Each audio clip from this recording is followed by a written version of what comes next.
Nous avons vu avec Damien Hamon comment éduquer son chien avec des objets, avec des proies artificielles, ce qu'on appelle des jouets pour chiens. Mais si votre chien n'est pas passionné par ces objets, il est possible de le travailler avec évidemment une autre ressource naturelle, une autre motivation du chien. Cette motivation s'appelle tout simplement l'alimentation. Pour ce faire, je vais vous présenter Tonio Ruiz, qui travaille énormément avec des récompenses alimentaires. Bonjour Tonio. Voilà.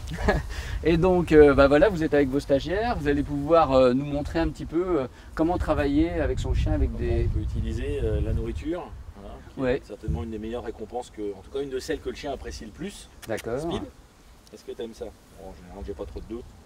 Après, il y a des gourmets, plus ou moins. D'accord. Alors bonjour, donc aujourd'hui nous allons parler de l'éducation, notamment à travers l'éducation plutôt sympathique, à travers l'alimentation et les récompenses que l'on peut donner au niveau gustatif. On peut utiliser plein de choses, grosso modo tout ce qui est comestible. Chaque chien a ses préférences, donc vous allez déjà commencer par me dire ce que vous avez pour vos toutous. Qu'est-ce qu'on a prévu pour le vôtre? Moi c'est des croquettes. Des petites croquettes simples, nature, enfin c'est croquettes habituelles qu'on va dire. D'accord. Des petites barres à mastiquer. Mais la barre entière? Ah non, je la coupe. Elle est coupée, parce qu'en plus c'est un petit chien, donc il va falloir la couper un petit peu. Les croquettes aussi, classiques. Croquettes, la classique. Et du pain, d'accord. C'est que ça ou ça peut être autre chose? Des petits os aussi, d'accord. Les croquettes des chiens, pourquoi pas, sachant quand même quand c'est leur alimentation habituelle, en fait le chien il en mange tout le temps, donc c'est peut-être pas non plus la plus forte valeur qu'on puisse trouver. Et donc ce qui est pas mal éventuellement, c'est de conjuguer et de jongler entre ces croquettes, pour que quand il fasse un exercice assez simple, il ait une récompense assez simple, et puis avoir également, style, ça on peut monter après sur du jambon, des saucissons, jambon, saucisson, fromage, je cherche, mais blanc de poulet, enfin grosso modo tout ce qui est très appétant. Après c'est plus ou moins pratique à utiliser, mais on a régulièrement dans ce cas-là une petite poche qui permet pour non plus de ne pas se salir la poche du vêtement en question.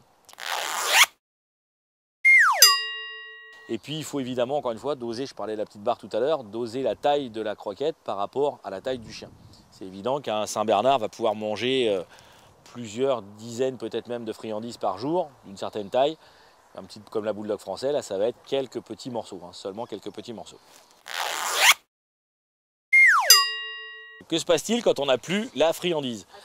Ça se passera très bien à partir du moment où vous avez pris soin, quand vous travaillez le chien, de la diminuer progressivement. Au début, si je lui demande un simple assis, il va avoir une croquette. C'est un exercice simple, mais bon, ça y est, ça gratouille. Speedou. Speed.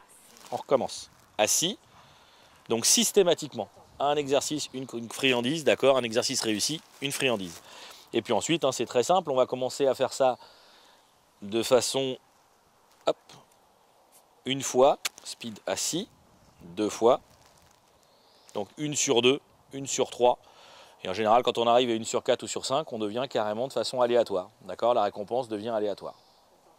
Systématique, intermittente, aléatoire. Et il faut de toute façon en arriver là. Ce sera plus efficace que si vous continuez quasiment toute la vie durant du chien et durant tous les exercices à lui en donner une systématiquement.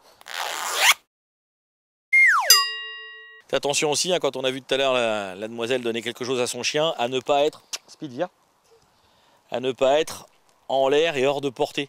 Ça risque d'inciter le chien. C'est pareil, les gens ont un peu peur des fois de donner, de peur de se faire manger les doigts. C'est effectivement plus agréable si le chien prend doucement, pour qu'il prenne doucement. Alors il y a aussi cette solution-là qui est très simple, où le chien va venir chercher dans la main. Mais on va en tout cas éviter d'être là et d'être juste ce qu'il faut hors de portée, parce que il va chercher à venir l'attraper plus délicatement. Sachant qu'on ne craint rien, si vous donnez quelque chose à votre pépère en le tenant fermement entre les mains et entre les doigts et que vous le mettez, il y a des doigts autour. Donc il cherche, mais il ne mord pas, il ne serre pas. C'est pas... Là par contre, évidemment, il l'attrape complètement. Donc pour ne pas être tributaire de la friandise, il suffira de la réduire après progressivement. On va voir où vous en êtes tout à l'heure à ce sujet-là.